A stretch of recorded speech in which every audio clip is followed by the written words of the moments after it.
Hey everybody, this is Matt Luchenbill from New City Presbyterian Church in Ferndale, Michigan. It's great to be with you here. This is actually our last parable that we're going to be doing. We're actually going to be starting a new series in our coming devotionals. So every day at some point in time in the afternoon, me or one of my kids walks up to my wife and says, "Hey, what's for dinner?" Happens almost every single day. And every day as we sit down for dinner, sometimes we have fun and silly conversations. Sometimes we see who can wiggle their ears, who can stick their tongue up their nose, which actually one of my children can stick their tongue up their nose. Or we have conversations just about what our days look like and what happened. Sometimes we have more serious conversations like, did Adam and Eve have a belly button? Or we'll get into an even deeper question of why does God allow bad things to happen? But every single day we have these conversations. Every day we sit down at dinner. Every day we all eat and partake of food in some way, shape, or form. It happens on a daily basis. Well, on a daily basis, what is your approach to God? On a daily basis, is He someone that you never ever think about or even approach or go to at all? Or on a daily basis, is He one that you only go to when things go really bad and things really aren't going well? Or maybe He's somebody that you go to each and every day because you recognize that just like food, He is essential for your existence.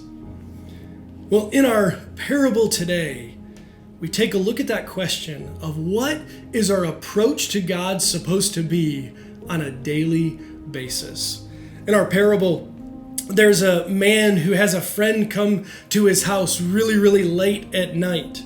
The doors are already locked, everybody's already in sleep, and in his culture, you are supposed to be hospitable at any point in time during the day. Well, this man didn't have what he needed to be hospitable. So he goes to his neighbor and he knocks on his neighbor's door.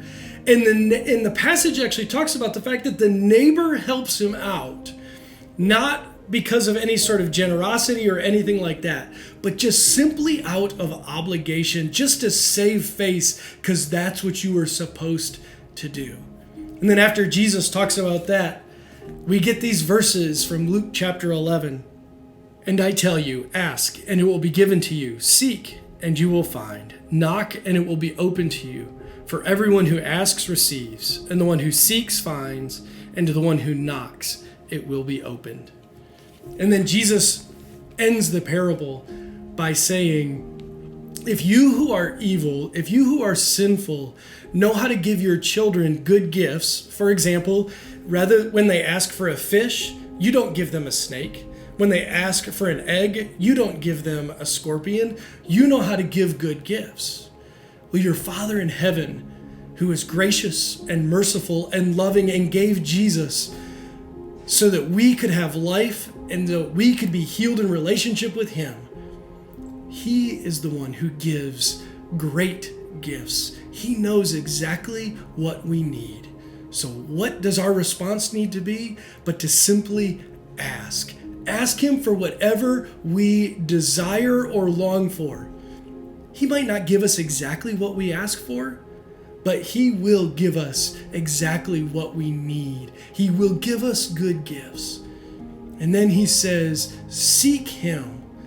Seek Him with our heart, our soul, our mind, and our strength. Spend time in His Word, spend time in prayer, and watch how He begins to work and to grow in each of our hearts and lives.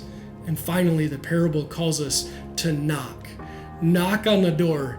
Think about it. When you invite a friend over, they come over, they knock on the door, you open the door, you say welcome, and they come right in your house. You don't have to invite them in again. They've already been invited. God has invited us. God has pursued us. God has drawn us in and brought us to Himself. We simply need to find our hope and our peace and our rest in Him and Him alone. Our God is the one who gives good gifts.